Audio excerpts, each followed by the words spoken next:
ಈ ಮಗುವಿನ ಜೀವನ ಅಥವಾ ಒಂದು ಪರಿಪೂರ್ಣವಾಗಿರ್ತಕ್ಕಂಥ ಜ್ಞಾನ ಅಂದರೆ ಏನಂದರೆ, ಮಗು ಶೈಕ್ಷಣಿಕವಾಗಿ ಅಭಿವೃದ್ಧಿ ಹೊಂದಿ ಸಾಂಸ್ಕೃತಿಕವಾಗಿ ಬೆಳೆದು ಅದು ನೈತಿಕ ಮೌಲ್ಯಗಳನ್ನು ಅಳವಡಿಸಿಕೊಂಡು ಅದು ಮಾನವೀಯತೆಯ ತಳಹದಿಯ ಮೇಲೆ ಸಮಾಜದಲ್ಲಿ ಸತ್ಪ್ರಜೆಯಾಗಿ ನಡೆದಾಗ ಮಾತ್ರ ಪರಿಪೂರ್ಣವಾಗಿರ್ತಕ್ಕಂಥ ಜ್ಞಾನವನ್ನು ಗಳಿಸಿದಂತೆ. ಅದಕ್ಕೆ ಮಗುವಿನ ಜೀವನ ಓದಿ ಬೀಸಾಡುವ ದಿನಪತ್ರಿಕೆ ಆಗಬಾರ್ದು.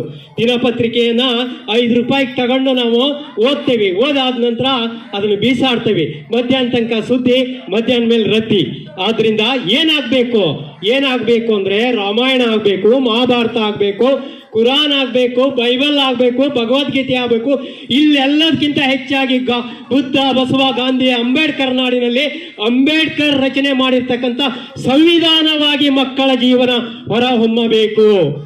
ಅದೇ ರೀತಿ ಮಕ್ಕಳು ಸಂಸ್ಕಾರವಂತರಾಗಬೇಕು ಅಂತ